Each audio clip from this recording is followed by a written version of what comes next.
The Year of Faith, celebrating 50 years of Vatican II, is a production of CTNY, the Catholic television network of Youngstown. It seeks to share important information on the documents of the Second Vatican Council and how they shaped and changed the life of the Church.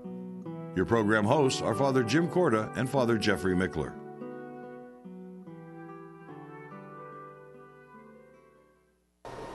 Hello and welcome to our show, Year of Faith, celebrating 50 years of Vatican II.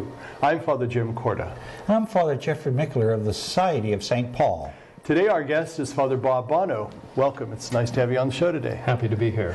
And we're going to discuss the decree on social communication. And before we do that, I'd like to turn it over to our resident expert, Father Mickler, who's going to give us an overview of the document. Well, the document is called Mirifica, and it's an important document because it links the Church really in a special way to the way people communicate around the world today. Before the Vatican Council, many religious people of all denominations would really look upon the mass media with suspicion, with antagonism. What's it doing to corrupt or hurt people? And so there was a very defensive attitude of the Church towards the media in general. With this document, the Church says human genius has produced these marvelous technological breakthroughs that have a tremendous positive influence on humanity, and the Church should be a part of this new reality. The document was the first to be approved and in many ways the last to be completely implemented by the Church, but it's still being implemented to this very day. Father Bonnot, what do you really see as the essential message of this document? Well, I think you summed it up very well there. The Council took a positive attitude toward the media versus a traditionally negative attitude toward it. And this document is very, very brief. It was, as you mentioned, one of the first passed. Some think it's the worst of the 16 documents of the Council. But the significant thing is that there was a document on the media. Mm-hmm. And so I think the essential message is the media are important, the media are valuable, and we need to use them. And I think you really touched on something, both of you. This document was very positive. It uses phrases like the Church welcomes, media is really a gift, and these things are at the service of the Church. How important is it for us to maintain that positive outlook on social media? Well, I think it's important because they've grown more powerful since 1963 when this document, was passed, or even 62 perhaps it was passed. And I think that if we don't, we become bystanders in the way that people are being formed today. So I think it's to the Church's credit that this document started a series of additional documents that have carried on that positive thrust and have guided us to use the media in positive ways to try to do the Church's work and bring people to Christ, bring people to truth, bring people to goodness, and ultimately bring people to holiness.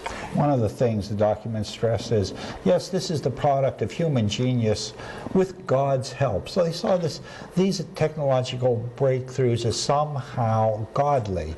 And at the time, they had a certain list of what they considered media: the press, radio, television, cinema, newspapers, and that was basically it. Since then, we have had a tremendous revolution in social communications that has even a greater and deeper impact than the Council Fathers could have ever dreamt of. Right. At the Council, the central concept of Church and of God was of communion and community. And I think at that time, mass media was one source reaching perhaps tens of thousands or even millions, But now we have millions of sources reaching hundreds of thousands. And so it is a way of realizing this community of persons and in the context of the communion of the Holy Trinity. So I think it's nothing but to be applauded, even though it does have some things that we have to watch out for, so to speak. Let's give us a personal outlook. In the words of Blessed John the 23rd, of how important media was and social communication, and why the document was actually promulgated. Well, I'll share two things. The first is that there's a story of Pope John meeting a reporter for Newsweek magazine, whom he had gotten to know through his time as Pope, and he'd be interviewed and all the rest of it.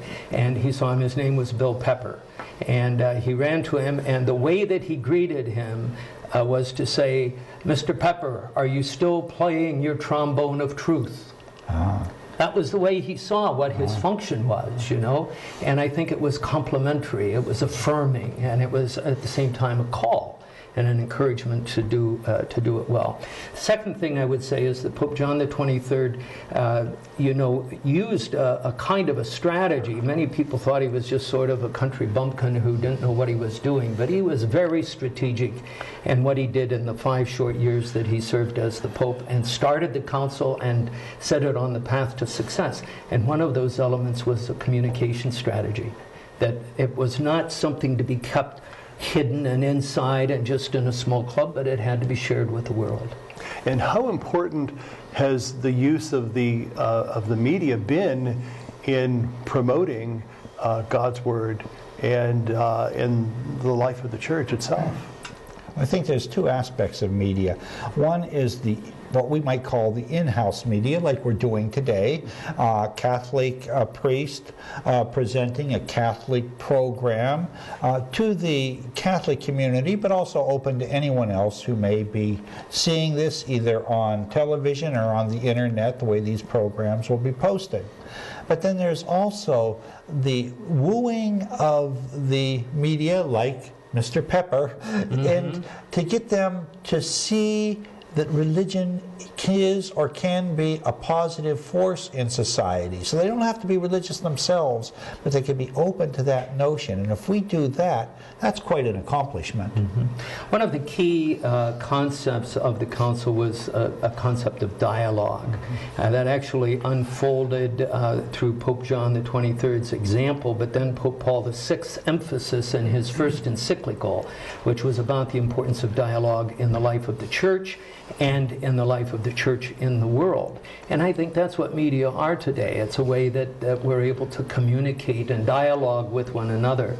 And I think that the Church, it's important that the Church shares her message and listens to other messages, so that we're in dialogue, not just, you ought to listen to us, we hope you will, but we want to listen to you.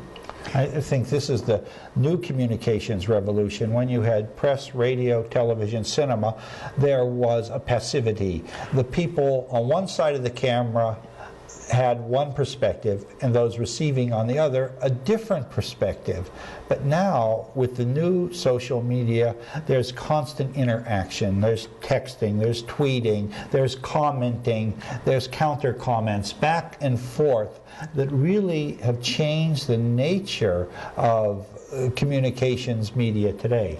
And I think that's an important word, change, because as we know in our own work in social communication, that changes daily. One piece of equipment is changed the next day and updated. In this whole concept, it's been only 50 years since this document and all the documents. How do we see that change continue, and how do we make sure that it's a positive thing, an effective thing in the life of the Church? Well, I think the commitment of someone like yourself and the commitment of our diocese to having a channel, a network through which we can communicate locally, that we have persons like yourself that are very skilled in getting stuff onto the internet. And I forget how many people you've had see the things that you've created and put out there. I think that it's important that we continue to grow in that and not devalue it, because some of the other utilizations of it are not to our taste and perhaps discouraging. I think that the church as a whole, I'm proud of what we've done in the last decade. We were so slow getting on the bandwagon, but now every diocese will have a website. Practically every parish has a website. So many priests are involved in putting little videos up, etc. The Vatican has really taken a lead in YouTube channels, etc. So we can be proud of what the church has done technologically, but behind it, there is the simple truth of the gospel, which makes us believable. Let's talk briefly, we're coming down to the last few minutes of our first segment, about the document mentioned morality in the media. And that is just so crucial nowadays when we're talking about what's on television. How important is that whole concept of being moral and being right in the media? I think there's two sides to that. One is the side of those that do the communicating through especially the mass media, but also through more private media that is selected by the viewer, but the other side of it is the viewer's responsibility. And this document starts with kind of, it's important that we have good morality and we apply moral principles in our use of the media. And that was coming out of that negative view. The media are bad, you have to watch out for it. And I think that that was in there. But we've moved to a positive appreciation of it, in a sense that in using the media, we need to exercise good moral judgment, exercise our conscience on both sides of this dialogue. We who communicate to another and the way the other hears and perceives it. And I think the way that the presidential campaigns and political campaigns are conducted today shows how important that is on both sides of that. I think there's also this element that besides that personal morality or immorality, it's possible to manipulate and control people through an unscrupulous use of media. And of course we think of that for commercial interest. You know, you buy the $200 running shoes because of the way the ad was presented. But it can also be misused by religion, where we might appeal to people's guilt, anxiety, etc., and try to manipulate them unscrupulously into our particular religious perspectives. And that too is immoral and unethical, and that would be brought up in later church documents. Let's talk briefly before we break on that whole concept of consumerism, which I think just goes into that. What do we mean exactly by consumerism? Is it positive? Is it negative? I think in a sense it's both. We live in a global era where the dynamics of an economy depend in some large degree on people consuming. We hear that time after time, and the difficulties of the current economy. Consumers are keeping their pocketbooks closed, and that hurts the vitality of the economy. The other side is that in our drive to get people to consume, we're getting them to consume junk. And junk food, for example. I admire the steps that Mayor Bloomberg in New York has taken, for example, to say, we're not going to allow that here. You know, you can promote, but you have to promote something that's got some health to it. So I think that consumerism is a good. It can become a danger, like anything. We're going to talk more about that, but we're going to take a quick break. Please stay with us. We'll be right back.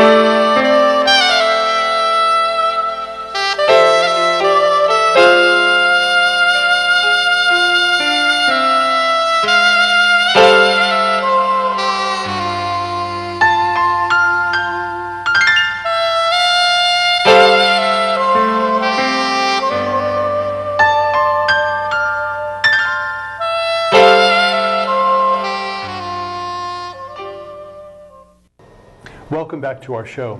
We've been discussing this document on media and social communication. And we do know that the media basically is at the service of humankind. How can it be at the best service to humankind? Well, ideally, it's at the service of humankind. There's consumer interest, there's political interest. All these interests try to control, and do in many instances, control media. But the ideal that the church put out in this document was the formation of public opinion is very powerful and significant. If the public is brought to a point for some reason to say, well, it's better to get a divorce than to remain in an unhappy marriage, well, that's a way of saying every marriage should end in divorce, because there's unhappiness as a part of life. And the formation of public opinion is very important, and the church urges that the public opinions that are formed are worthy of the dignity we have as human beings. And the media needs to be used in a way that fosters that as sort of the end result of the communication, which is dependent both on the communicator and the recipient of the communication. And I think that our media in our country, in our culture, was not set up to serve the public good. It was set up to serve a commercial good, and it was kind of left to the commercial interest, presumably through that invisible hand, to be serving the public good. Whether that works or not is, of course, a matter of huge debate. But we who are committed to the gospel and to sharing good news, I think we need to be creative in finding ways to use the media to foster that positive public opinion that helps people come down on the side of the right, the just, and the good. And that's a difficult thing to do. There are only about 5 large conglomerates that control about 90% of the communication media in general. Now, the question is, what do? We have to realize that the average person working in these conglomerates are actually pretty religious people. And we have to be able to appeal to their conscience. We have to be able to treat them well. One time there was a group of CNN reporters. I bought them a dozen donuts. I had them on my side. It's, so not to look at them as evil empires out to destroy us. Yes, they have a job. Yes, they have to earn money for the corporation. But there is the possibility of bringing our truth, our values, into their midst. We have to be skillful, patient, and prayerful to do it.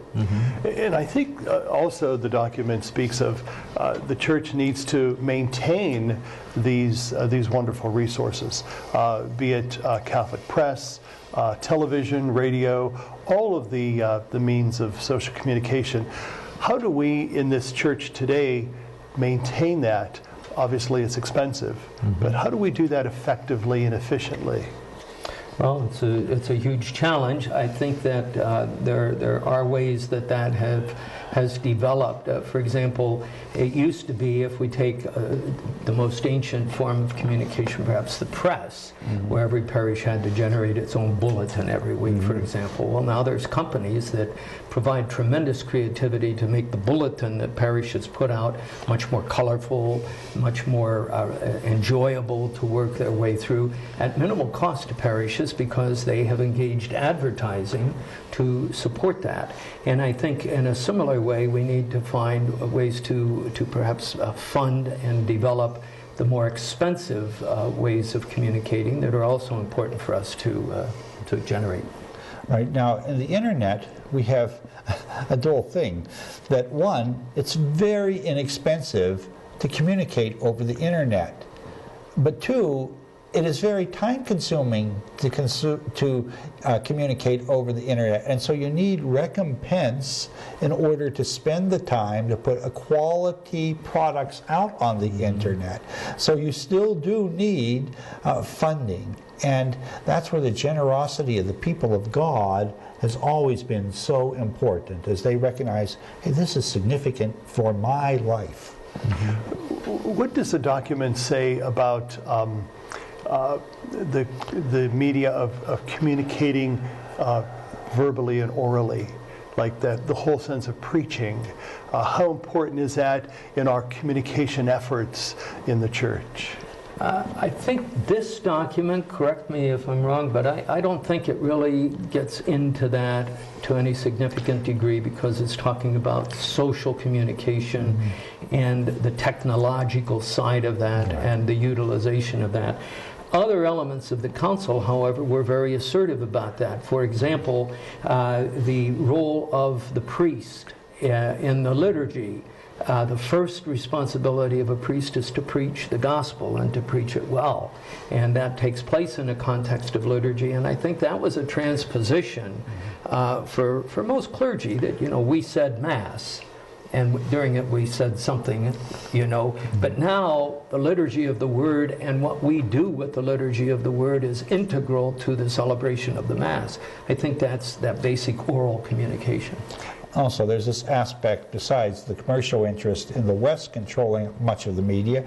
In many of the other countries, the state controls the media a great deal. Now, this document has to be tied in with the document on freedom and liberty, and the Church's assertion of the importance of freedom and liberty in the life of society. And in this new media, where everybody could have their own blog, that everybody could have their own way of communicating, the Church should encourage that freedom. And of course, there's some people that give their own personal view of Catholicism as if it's the pontifical view, and it's not. But nevertheless, we shouldn't be afraid of that. Let the people be free to express their faith and to get it out there to move and stimulate others. Absolutely. I think that we've always, in our culture and in our country, been cautious and suspicious of propaganda. Many would argue, in spite of that, we have a lot of propaganda today, by which I mean ideological communication, that it's not, it just wants to pour a single message and a single perspective and beat it over and over and over again until people are thinking that way, as opposed to that sense of the freedom of people to dialogue and discuss, and out of that will emerge a public opinion that has validity, because it's kind of boiled out the what's gross and not really truthful, and something good will emerge in the public mind. That freedom is important, and the freedom to express varying opinions. We know it's important through this document that the means of social communication are used for the good of people, not for breaking communities down or people down. How important is it for us to always lift that up, that sense that these are gifts from God?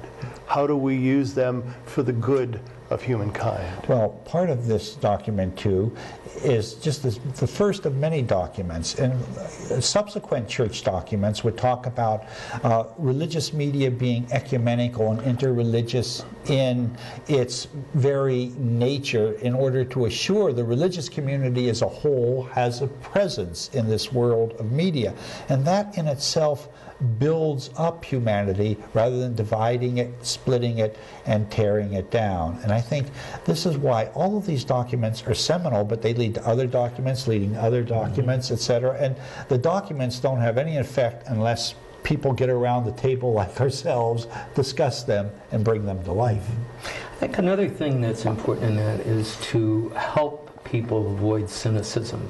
Cynicism about the media. I don't hear it as much today, perhaps because a lot of people have given up, but you used to hear, and I think many people would still say, there's nothing worth watching on television anymore, on every channel there's something offensive.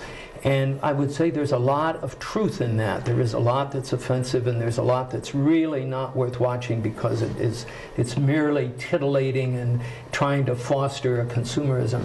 But the flip side of that is there's a lot more worthwhile on television as a whole today, and in the media as a whole, than there has ever been before, but you have to go looking for it a bit more.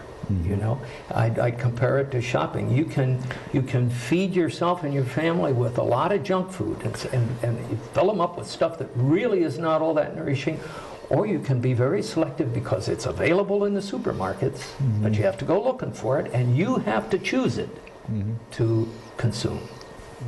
There's an interesting a phrase that comes from, I believe, the document. It says, the fate of humanity grows dependent on the right use of media. That's really telling telling statement. Yeah, well, I think it's true, given the power of propaganda to cause people to hate and distrust one another. And yet there's also the possibility, as Father Bonnot brought up over and over, if people are selective, to find ways to increase their knowledge and, most importantly, their wisdom of how to live their lives wisely. And to share the good that they discover with their neighbor, with their friends, with the rest of it. Did you see this? Right. That was really good. It's on this channel. They have a lot of stuff like that. Right. That word of mouth can be very powerful. It's personal witness. Now, how does one do that as things continue to change? Because sometimes change disrupts, and sometimes change is not welcome. So how do we continue to use the social communications to benefit that? I think it's pretty obvious that right now we've let the genie out of the bottle, and especially through the use of the internet, people are free to be their own publishers and to present their own thoughts, but also to receive an enormous amount of criticism that will help them refine their thoughts. And I think the Church should just continue to encourage that, encourage the parishioners not only to consume the internet, but to contribute to it. And point them to what is good that's out there that they may not have found. You know, I think it can be the discovery of a radio station. It can be the discovery of a TV channel. It can be the discovery of a blog. You know, that's really got good stuff in it. And that's, you're looking for this, friend. You know, here's a good place for you to go. We're coming down to the last couple minutes of our time together. What I'd like us to do is briefly give a little summary of what we've been talking about, and let's leave the folks with us that are with us a sense of hope that the media is definitely a great gift to be used to for our service. And what can we do as consumers to use that to the best of our ability? Brother Jeff? Well, there are some Protestant denominations that tell their people to turn on their cell phones when they arrive at the celebration, because they see that as an integral part of communicating with the people in the pews. We won't go that far, but we should turn on to Jesus and compare and share him with others however we can do it. We had just a few weeks ago that marvelous commentary of Paul on marriage in his letter to the Ephesians, which some people find offensive because they say it says terrible things that don't fit today, like be subordinate to one another, you know, and especially he talks about wives, but he demands far more of husbands. But what he's actually doing in all that is transforming the way that marriage was typically lived in his culture with the values of Christ. And so I think that we should help our people not be afraid of the media at all, but to allow their faith in Christ and the guidance that Christ provides of how to be a good human being, a godly human being, a holy human being, to condition the way that they use the media, to nourish that side of themselves. Encourage them, don't discourage them. Well, Father Bob, Father Jeff, and I certainly appreciated your presence on the show and your expertise in social communications. Thank you very much. Thank you. And thank you for being with us. Have a good day, and God be with you.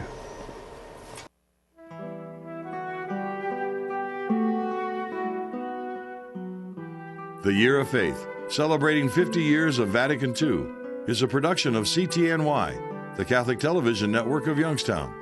Your program hosts were Father Jim Korda and Father Jeffrey Mickler.